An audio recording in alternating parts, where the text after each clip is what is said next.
Evangelho de Mateus. Nós vamos ler no capítulo 21, Mateus 21, do verso 12 ao verso 17, que diz assim: Tendo Jesus entrado no templo, expulsou a todos os que ali vendiam e compravam. Também derrubou as mesas dos cambistas e as cadeiras dos que vendiam pombas, e disse-lhes: Está escrito, a minha casa será chamada casa de oração, vós, porém, a transformais em covil de salteadores. Vieram a ele no templo cegos e coxos, e ele os curou. Mas vendo os principais sacerdotes e os escribas as maravilhas que Jesus fazia, e os meninos clamando hosana ao filho de Davi, indignaram-se e perguntaram-lhe: Ouves o que estes estão dizendo? Respondeu-lhes Jesus: Sim, nunca lestes? Da boca de pequeninos e crianças de peito tiraste o perfeito louvor. E deixando-os, saiu da cidade para Betânia, onde pernoitou. Vamos juntos buscar ao Senhor, amados irmãos. Senhor, nós invocamos o Teu nome nesta manhã gostosa.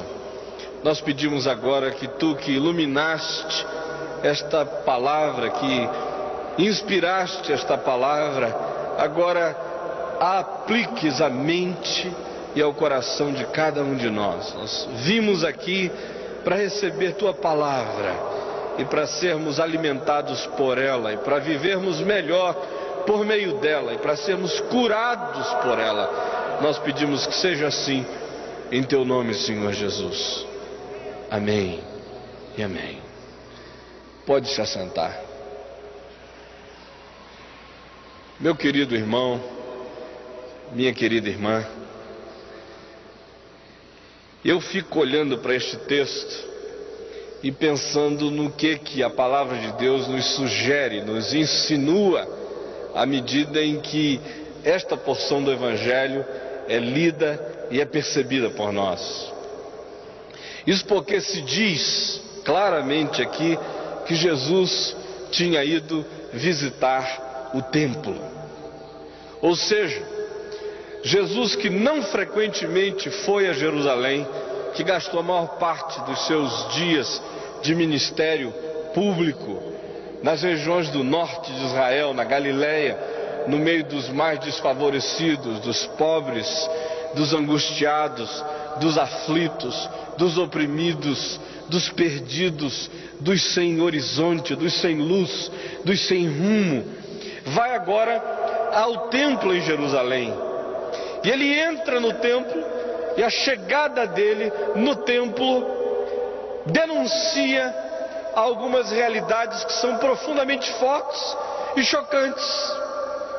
E o que eu quero dizer a você é que sempre que a presença de Jesus, na sua realidade, na sua manifestação insofismável, incontestável, acontece, essas mesmas denúncias aparecem e essas mesmas realidades são afirmadas ainda hoje. Isso porque, meu irmão, minha irmã, todos nós sabemos que desde que Jesus foi assunto aos céus, a ideia de templo mudou radicalmente no conceito da Bíblia. Deus não chama mais de templo um lugar. Deus chama agora de templo corações humanos. Aonde Jesus habita é no coração. Deus não habita em templos construídos por mãos humanas, mas em corações que se abrem em fé para Ele, invocam o Seu nome e são selados e batizados pelo Espírito Santo, que agora passa a habitar estas vidas. No entanto, sempre que o povo de Deus se encontra, se ajunta em fé, este é um lugar que nós podemos chamar de um lugar do templo. Pode ser aqui, pode ser embaixo da ponte, pode ser numa grande catedral gótica, pode ser num salão de um shopping center, pode ser numa palhoça, pode ser numa cabana na favela, pode ser numa maloca de índios, mas aonde gente que tem fé em Jesus se encontra e juntos buscam a Deus, aí há um templo, a presença de Deus, porque Jesus disse: aonde 2 ou 3 se reunirem em meu nome, eu aí estou presente no meio deles. Nesse sentido, é que nesta manhã aqui, nós estamos num templo e nós somos um grande templo. A pergunta que se impõe neste momento é: se nós somos o templo, se nós estamos no templo, e se Jesus está no nosso meio, como eu creio que Ele está no nosso meio, como você crê que Ele está no nosso meio, então será que essa presença de Jesus aqui entre nós, de alguma forma, não traz algumas revelações fortíssimas para mim e para você? O que que essa presença de Jesus aqui entre nós hoje revela? O que que essa presença real de Jesus no meio do seu povo, nesta manhã, nos faz perceber e discernir? Como eu disse, eu creio que a presença de Jesus no templo em Jerusalém revelou uma série de coisas que continuam a ser as mesmas coisas que Ele revela sempre que um ajuntamento desse se manifesta, se dá e acontece. Senão vocês vejam, primeiramente, Jesus revela as falsas razões de alguns de nós num ajuntamento como este. Quando a gente vem a um lugar como este, a gente não vem só por boas razões, por razões justificáveis. Alguns de nós vêm por razões injustificáveis, vêm por falsas razões. Como a minha esposa disse há pouco, às vezes é possível que a gente esteja aqui por razões outras, que não sejam as mais legítimas, as mais genuínas, não sejam as motivações mais fundamentalmente boas para nos trazerem a esse lugar de culto, a esse ajuntamento de fé do povo de Deus. Aqui, lendo a palavra de Deus, Jesus inicialmente denuncia aqueles que fazem do ajuntamento do povo de Deus um bom negócio. Ele diz no verso 12 que, entrando no templo, percebeu ali os que, estando no lugar, vendiam, e os cambistas que trocavam dinheiro. Ele entra e denuncia as motivações de alguns que estão ali, não para adorar a Deus, mas para fazer um bom negócio. Ora, todos nós sabemos que há muita gente que continua a vir à casa de Deus para fazer apenas bons negócios. E essa ideia dos bons negócios é muito sutil. Alguns vêm até para fazer bons negócios com Deus.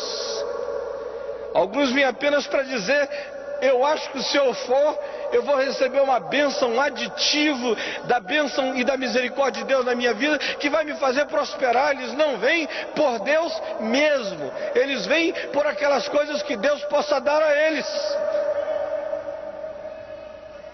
A gente olha em volta no país e também descobre em alguns lugares onde há cultos inteiros sendo gerados e pessoas que são ajuntadas, e às vezes as motivações para ajuntar essas pessoas não são as mais legítimas nem as mais genuínas, é apenas um bom negócio.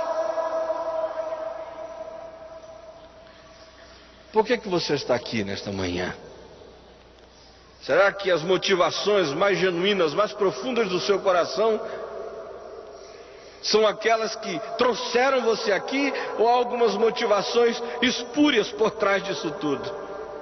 Jesus também denuncia e desmascara aquela manifestação de pessoas na presença dele que acontece simplesmente em função de um mecanicismo religioso. Diz a palavra de Deus ainda no verso 12 que havia não só os que estavam ali para fazer um bom negócio, mas havia ali os que estavam para se servir do bom negócio. Havia os que vendiam, mas também havia os que compravam. E o que eles compravam? Eles compravam culto. A lei de Deus determinara no Antigo Testamento que as pessoas deveriam ir à casa do Senhor levando alguma coisa. Deveriam levar pombinhos ou passarinhos ou animais para serem sacrificados no altar de Deus, e esse tinha que ser um gesto da vida. Pombinho que você criava, o animal que você cevava e trazia à presença de Deus, depois de meses e de anos de expectativa, dizendo todo dia: isto aqui eu estou criando para Deus. Mas o que acontecera no templo de Jerusalém era o contrário. As pessoas já não preparavam mais o culto a Deus, já não gastavam meses nem dias pensando naquele grande momento de oferta do coração diante de Deus. Ao contrário, chegavam ali e compravam o pacote já feito, o culto assim plastificado, o passarinho já criado por alguém que você comprava na entrada. Se o maior era um culto um pouco mais abençoado, já uma ovelhinha preparada, penteada para você sacrificar. Você não pensava em nada, não colocava o coração em nada, não ofertava nada, não tinha passado dias de expectativa diante de Deus, vinha na sua distração, simplesmente entrava, quanto custa, pagava e agora oferecia a Deus. O pacote da bênção já estava preparado. Hoje em dia a gente não está comprando ovelhinha nem pombinho para entrar no templo, mas a gente corre o risco de comprar o pacote da bênção já preparado. Você diz lá, eu não preciso nem preparar meu coração para ir, eu já sei que eu vou ser abençoado. O pastor vai estar dirigindo o louvor gostoso, vai haver um pregador que vai pregar a palavra, o coral vai cantar um hino maravilhoso, o conjunto vai trazer algo maravilhoso. Eu não preciso nem me preocupar, a bênção já está no pacote. Basta eu chegar lá, que eu vou ser beneficiado automaticamente. Mas não é isso que a palavra de Deus ensina. Como o pastor Paulo disse, há alguns que podem até vir aqui pregar num culto e ficarem igual estátuas geladas ali, sem participar de nada, pensando que apenas o pacote que eles vão trazer é o que vai abençoar você. Meu irmão, minha irmã, Deus não vende pacotes de culto. Deus não vende pacotes de culto. Ou você traz o seu sacrifício para Ele, ou não há nada que eu possa dar a você que faça você trazer alguma coisa agradável a Deus. Não há nada que você compre aqui que vai justificar seu culto diante de Deus. Ou você prepara e traz isso desde casa, desde o fundo do coração, ou você concentra toda a sua mente, toda a sua força, toda a sua emoção, toda a sua alma, todo o seu pensamento a Ele, ou não há culto possível que você venha prestar a Ele. E ainda Jesus desmascara a presença no ajuntamento do povo de Deus, que acontece só por razões teológicas e doutrinárias. Ou seja, há um grupo de pessoas aqui que Jesus também desmascara e denuncia. Eles aparecem no verso 15, que são os principais sacerdotes e os escribas, que veem as maravilhas que Jesus faz, mas estão muito mais preocupados com a conveniência ou não de certos atos e de certos momentos do que com as maravilhas. Estão muito mais preocupados em questionar a doutrina de Jesus, as ações de Jesus, a mensagem de Jesus, a teologia de Jesus, o que Jesus diz, como diz, quando diz, do que receber a bênção de Deus. Quero falar com você, especialmente com você que já há anos vem caminhando no Evangelho. Isso é uma doença que pode atingir o coração, especialmente daqueles que com o passar dos anos vão se sentindo assim maduros e sofisticados na fé. Gente que começa a se tornar especialista em Deus, em doutrina, em mensagem, em pregação. Já não ouvem mais a palavra de Deus com o coração aberto. Eles estão ali só para pesar, para medir, para julgar, para avaliar, para ver os detalhes.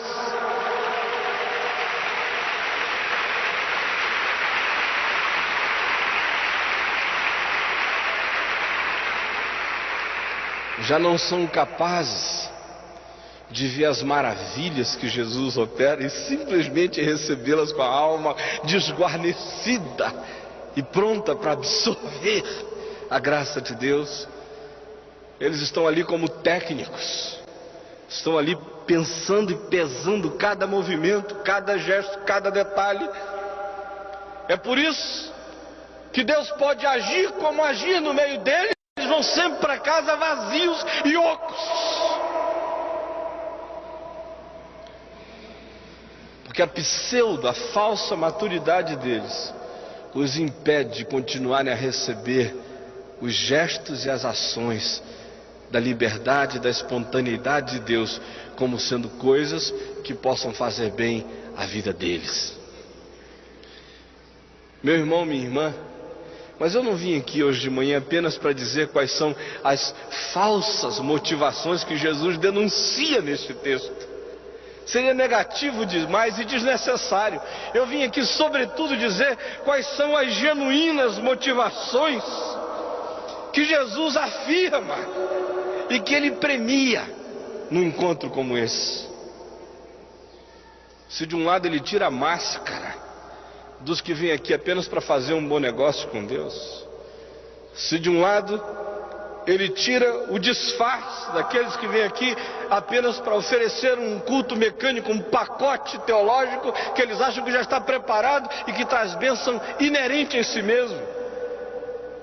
Se de um lado Ele denuncia aqueles que já não são mais capazes de ouvir a voz de Deus porque estão tão preocupados com os detalhes doutrinários que perdem a palavra de Deus, de um outro lado Ele diz quais são as boas razões para você estar aqui. E olhe bem, o que eu acho bonito é que diz a Bíblia que Jesus estava no templo. E se Jesus está no templo, o que Jesus espera que aconteça a mim e a você como decorrência do fato de que Ele está no nosso meio? Será que eu e você podemos esperar que alguma coisa boa da parte de Deus nos aconteça pelo fato de que Jesus está aqui no nosso meio? O que Ele quer premiar hoje aqui? Quais são as razões que Ele quer afirmar como sendo genuínas, legítimas, válidas para eu e você estarmos aqui? Quais são as expectativas espirituais que Jesus quer de fato recompensar nas vidas daqueles que aqui estão? A primeira delas aparece no verso 12 também, que nos diz que Jesus entende e afirma que um ajuntamento como esse só é válido quando eu transformo este lugar num lugar de orar e de ver orações respondidas. Repita isso comigo em voz alta: este é lugar de orar. Repita isso comigo: este é lugar de orar e ver orações respondidas. Todos nós juntos: este é lugar de orar e ver orações respondidas. Senhor Jesus expulsa os cambistas, os vendedores, os que fazem negócio, os que compram culto pronto. Todos esses dizem: olha, está escrito, a minha casa será chamada casa de oração. Minha casa será chamada casa de oração. Que coisa fantástica! Talvez alguns de nós não percebamos que este é de fato o elemento mais essencial que caracteriza todo o nosso aproximar de Deus.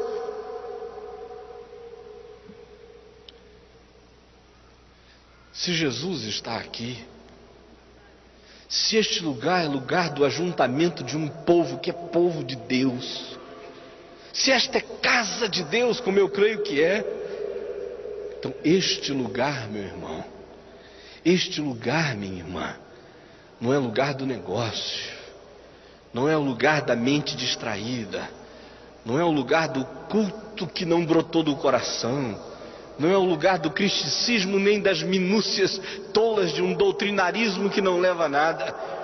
Este lugar é lugar de oração.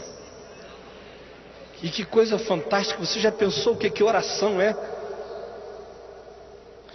esse falar com Deus, não é falar com o pastor, nem é falar com o presidente da república, é falar com Deus, com aquele que levanta reis e derruba reis, com aquele que põe juízes em lugar de juízo e derruba juízes do lugar de juízo, aquele que desvia curso de rios, aquele que dá ordem às ondas do mar e diz: daqui você não passa, e as ondas dali não passam,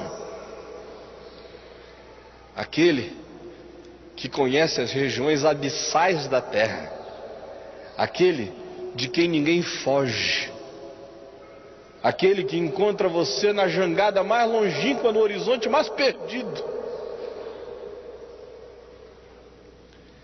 aquele cuja presença anjos e demônios tremem, aquele cuja palavra desencadeia dilúvios ou para tempestades, aquele cujo sopro da boca destrói o anticristo. Você está falando é com ele, é com ele que você está falando, porque está escrito: a casa de meu pai é casa de oração. E este com quem eu falo não é apenas o Todo-Poderoso do universo. Eu estou na casa de meu pai. É meu pai. E a casa de meu pai é casa de oração. Mas meu irmão, minha irmã, ouça isto. Não há nada mais subversivo do que estar na casa do pai falando com ele. Você já imaginou? Seu marido está em casa, coração duro, fechado, não sabe que você está aqui fazendo uma conspiração, participando da maior de todas as subversões, tramando com Deus a respeito do dia em que o coração do seu marido vai ser demolido e vai cair e vai se render a Jesus. E o pobre coitado não sabe que você está armando essa santa arapuca na qual ele vai cair em nome de Jesus.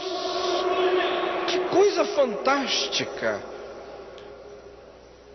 Seu patrão despótico, durão, opressor, esmagador, impiedoso, gelado, frio, não sabe que nesta manhã aqui na casa de oração você está falando com o patrão dos patrões, que é também Senhor dos senhores, que é também Rei dos reis, a respeito desse patrãozinho gelado que está esmagando a sua vida, e você não está pedindo o mal desse patrão, você está só pedindo ao Rei dos reis que curve o coração desse patrão. Sabe por quê?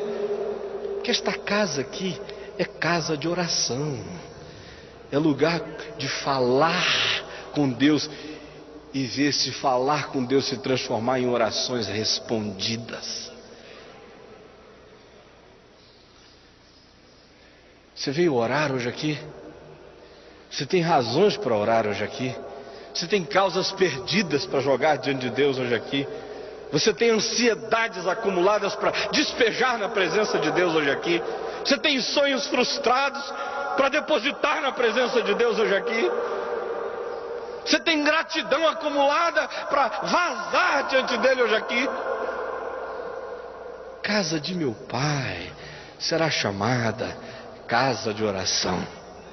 E eu gosto da versão de Marcos e de Lucas que diz: casa de oração para todos os povos, para gente de qualquer tipo, para o pobre e para o rico, para o que sabe, para o que não sabe, para o inteligente, para o quase estúpido, para o que pensa com profundidade, para o que pensa com perspectivas rasas, para qualquer um, de qualquer cor, de qualquer etnia, de qualquer procedência. Se vier ao Pai, vai encontrar audiência, vai falar com Ele e vai ser respondido por Ele em nome de Jesus. Você crê nisso? Se você crê nisso, diga um amém gostoso, em nome de Jesus, amém? Mas em segundo lugar, Jesus disse que quando Ele está no meio do povo de Deus, esse encontro do povo de Deus se torna o lugar da dor ser mostrada e da cura ser obtida. Repita isso comigo: o lugar da dor ser mostrada e da cura ser obtida.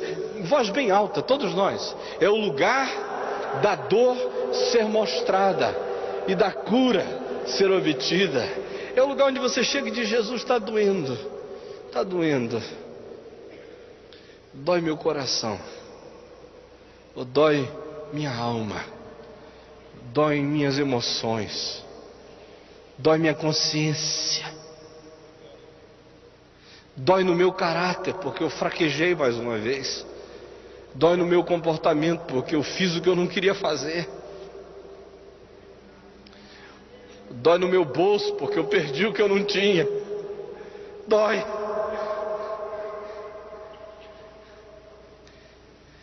Dói fundo dentro de mim, porque eu amo e não sou correspondido. Dói. Dói porque eu tenho investido vida em filhos que não têm respondido da mesma maneira. Dói. Dói na minha pele, dói na minha carne, dói nos meus ossos. É o lugar da dor ser mostrada, da mazela ser desnudada, da infelicidade ser descoberta, da angústia ser revelada, da ferida ser absolutamente exposta. É o lugar dos nossos disfarces acabarem. Se você manca, não faça de conta que você não manca. Se você é coxo, mostre que você é coxo. Se você está doente, é hora de falar que está doente. Se você está sentindo dor, é hora de dizer que dói aqui. É hora. Porque Jesus está no templo. Veja o que diz o verso 14.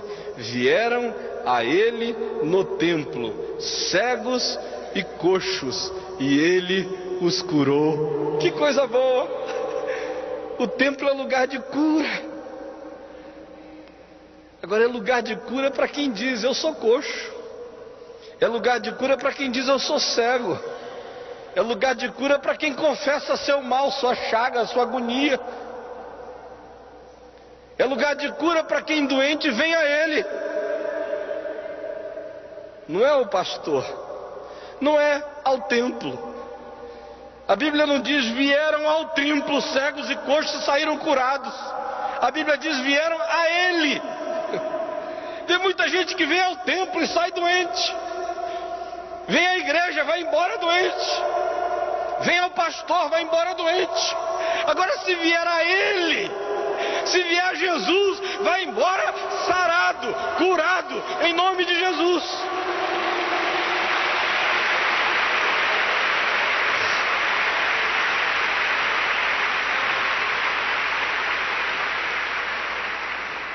O templo estava lá.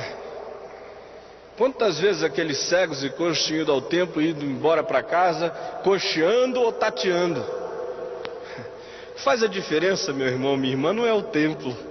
Ele é que faz a diferença.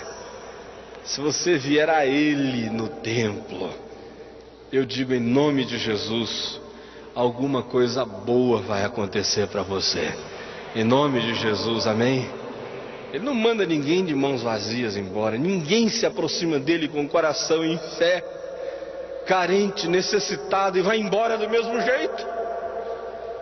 Se vier a Ele, buscar a Ele, Ele tem cura para você. Ele tem bálsamo para a sua ferida. Ele tem tratamento para o seu mal. Ele tem remédio para a sua própria dor. Ele tem solução para o seu problema. Venha a Ele hoje. E em último lugar, a palavra de Deus diz que quando Jesus está no templo, e quando o povo de Jesus se ajunta a Ele em fé no templo, esse lugar se torna o lugar do louvor e da renovação das forças do ser. Repita isso comigo. Este lugar se torna o lugar do louvor e da renovação das forças do ser. Mais uma vez, todos nós com a voz alta. Este lugar se torna o lugar do louvor e da renovação das forças do ser. Meu irmão, minha irmã, se nós estamos aqui em nome de Jesus, e se Jesus está aqui como prometeu que estaria, esse tem que ser o lugar do louvor mais profundo, da alma se abrir para Deus e para Deus só. Porque à medida em que você abre a alma para Deus, o seu próprio ser se renova. Não há nada que renove mais o seu ser do que o louvor. Um banho de cachoeira gelada não faz tão bem quanto o louvor. Para um amazonense como eu, uma das melhores coisas que tem é tirar o sapato e entrar no igarapé. Já ouviram falar de igarapé? É aquele riachinho que corre dentro da floresta amazônica, chãozinho arenoso, branco, aquela água gelada, cheio de pé de buiti em volta, um lugar paradisíaco. Parece que o Éden foi na região amazônica. Para um amazonense como eu, uma das coisas mais gostosas é entrar no igarapé, porque renova a alma. Para um gaúcho, uma das coisas que mais renova a alma é uma churrascada, não é mesmo? Abraão também parece que tinha parentesco com gaúcho, porque de vez em quando ele fazia um churrasco, e o Velho Testamento diz: e comeram, beberam e se alegraram na presença do Senhor. E os salmistas, sempre que fala de gozo e de alegria, fala de banho de gordura, de churrasco. Não é mesmo? Agora, meu irmão, minha irmã, não há nada que renove o ser mais profundamente do que louvar a Deus. Você pode estar falido, negócios quebrados, recessão pode ter caído em cima de você, impiedosa. Você pode estar com todas as razões aqui para chorar, para se deprimir, para se encaramujar, para se enrustir, para se esconder, para maldizer, para murmurar, para reclamar, para se tornar vítima, para ter piedade de si mesmo. Mas se ao invés disso, você resolver hoje aqui em nome de Jesus, que porque Jesus está no templo, você vai louvar, você vai arrancar da alma poesias para Deus, e você vai celebrar o nome dele. Então eu garanto a você que vai haver uma dinâmica criativa, um poder renovador brotando do seu ser, porque é isso que a palavra de Deus promete. Diz a Bíblia que, vendo os principais sacerdotes e os escribas as maravilhas que Jesus fazia, os meninos clamando Hosana ao filho de Davi, indignaram-se e perguntaram a Jesus: ouves o que eles estão dizendo? Respondeu-lhe Jesus: sim, claro, nunca lestes? O que eles estão fazendo tem tudo a ver com o Salmo 8, verso 2. Eles estão cumprindo uma profecia que diz: da boca de pequeninos e crianças de peito tiraste o perfeito louvor. Gente grande não louva a Deus. Gente assim muito metida, madura, não louva a Deus. Só louva a Deus quem mantém o coração de menino, coração sapeca, faceiro, criancinha, de peito, faminta, que mama, que balbucia, que olha para o pai e diz: meu Deus, ele é meu herói, é meu pai. Esse louva. Se meu pai pode tudo, meu pai sabe tudo, meu pai é maravilhoso. Quem perde essa cabeça de criança faceira, sapeca, desaprende a ser gente e desaprende a louvar a Deus. Você só louva a Deus se você tiver alma de criança. É criança de peito, é pequenino, é gente simples, é gente descomplicada, é que oferece a Deus perfeito louvor. Gente grande, gente pseudo-madura, gente importante, gente que acha que sabe muito, gente que acha que galgou os níveis mais elevados da espiritualidade, viram pedra, não louvam nada, ficam geladas, engessadas, maceradas.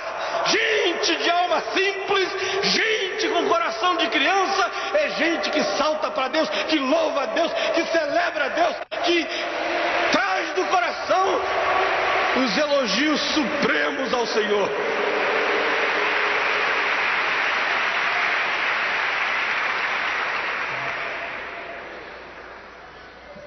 Então, se Jesus está aqui, se você quer louvar a Ele, pelo amor de Deus, por mais que você tenha a cabeça branca, se aproxime dele com alma de criança. Você pode ser presbítero, mas esqueça isso. Você é só alma para Deus. Deus não vê alma de pastor, alma de presbítero, alma de velho, alma de diácono, alma de obreiro. Deus vê seres criados por Ele, que tem que louvá-lo e adorá-lo. Vê filhos. Você olha para mim e diz: lá está o pastor Caio. Deus olha para mim e diz: ali está o Caio que eu criei, por quem meu filho Jesus morreu na cruz do Calvário. Só o Caio. E o Caio não é pastor de Deus, o Caio é criatura lavada, comprada no sangue de Jesus. O Caio não tem privilégios especiais diante de Deus porque prega o Evangelho. O Caio tem que oferecer culto a Deus todo dia, com alma de menino.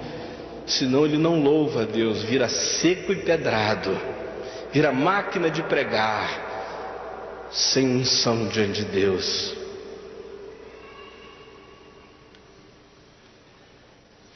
Meu irmão, minha irmã, mas eu disse que o louvor tem um papel de renovação das forças do ser. E é isso que Jesus disse. Não, você observe que quando ele cita o Salmo 8, verso 2, como estando se cumprindo ali na boca daquelas criancinhas que estavam dizendo que ele era o filho de Davi, o Messias, o esperado, ele estava de fato citando uma porção da Bíblia, fazendo algumas mudanças muito interessantes. Senão você veja o Salmo 8, verso 2, o que diz: da boca de pequeninos e crianças de peito suscitaste o quê? Força. A minha versão diz: suscitaste força. Para quê? Por causa dos teus adversários, para fazeres emudecer o inimigo e o vingador. Acho isso tão interessante. Aqui em Mateus ele diz: da boca de pequenino e crianças de peito tiraste perfeito louvor. E no Salmo ele diz: suscitaste força. Por que será que Jesus faz essa arbitrariedade de substituir uma frase inteira? Uma diz é força, ele diz é louvor. Sabe por quê? Porque no vocabulário de Deus, no dicionário de Jesus, força e louvor são palavras sinônimas. Sinônimas. A alegria do Senhor é o quê? É o quê? A nossa força. A alegria do Senhor é a nossa força. Quem louva tem força. Quem tem força é porque louva. O ser humano que amanhece o dia reclamando, amargurado, chateado, desgraçado, infeliz, negativo, esse é um derrotado, a priori, uma vida já miserável, que não vai a lugar nenhum. Amanhece o dia, põe o pé assim para o lado da fora da porta ou da cama, pode pôr o direito, pode pôr o esquerdo, pode pôr o que você quiser, põe o pé para fora. Comece o dia assim, cheio de louvor para Jesus. Comece a pensar positivo, pensar com grandeza, pensar com construtividade, pensar com gratidão. pensar com entusiasmo, pensar com louvor, pensar coisas boas, pensar coisas justas, pensar que vai ser melhor, pensar que vai ser para a glória de Deus, pensar que vai ser ótimo. Começa o dia assim, você vai ver a força que vai brotar. As cataratas do Iguaçu vão rolar na sua vida, vai haver um poder enorme jorrando de dentro de você para emudecer os adversários, para calar a boca dos inimigos. Gente, há um ditado por aí que diz que quem canta, os seus males espanta. Mas eu conheço um monte de cantor apavorado, sem dormir à noite, desgraçados. O ditado devia ser outro: quem louva, os seus males espanta. Se você louvar a Deus, não tem diabo que fique da sua frente. Louva a Deus, louva a Deus, louve a Deus, louve a Deus. Você vai ver como o ser vai se renovar. Nesta manhã, eu vim aqui estimular você e estimular aqueles que estão nos assistindo em casa, pela televisão, a fazerem deste lugar, seja o deste templo, seja o da sua casa, ou do hospital onde você estiver, lugar de oração. Se Jesus estiver aí, este é o templo dos templos. Se Jesus está aí, este é o lugar da cura. Se Jesus está aí, este é o lugar do louvor. Que tal a gente fazer deste momento um momento de oração, um momento de cura, um momento de louvor, em nome de Jesus, amém? Vamos ficar em pé, vamos orar juntos, em nome do Senhor Jesus.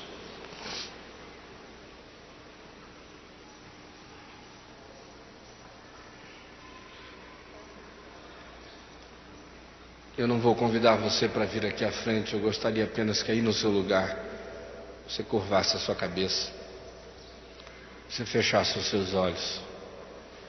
Se você quer orar comigo, faça um gesto simples de fé. Levantando uma de suas mãos, nós vamos orar juntos em nome de Jesus.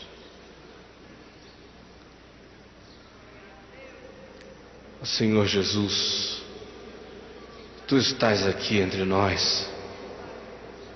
Tu disseste que aonde 2 ou 3 se reunissem em Teu nome, Tu estarias ali no meio deles. E Tu estás aqui no nosso meio, tanto quanto Tu estás nas famílias daqueles que nos veem e ouvem agora pela televisão. Tu estás no hospital, Tu estás na reunião de oração dos presidiários no presídio, de gente que se arrependeu e está invocando o Teu nome. Tu estás no nosso meio, Senhor Jesus, e nós Te buscamos agora pedindo que, se Tu estás no nosso meio, como nós queremos que Tu estás, Tu nos ajudes a fazermos deste lugar um lugar de oração, onde nós vamos falar Contigo nossas dores, nossas lutas, nossas necessidades, nossas expectativas, nossos sonhos frustrados, nossas esperanças, e Tu vais responder conforme a Tua boa vontade.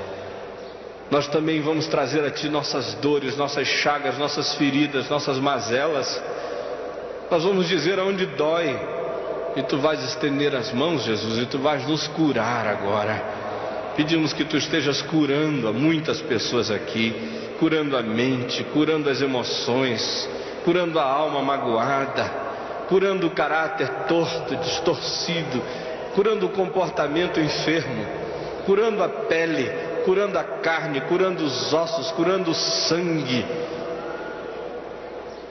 Ó Jesus, toque e cura.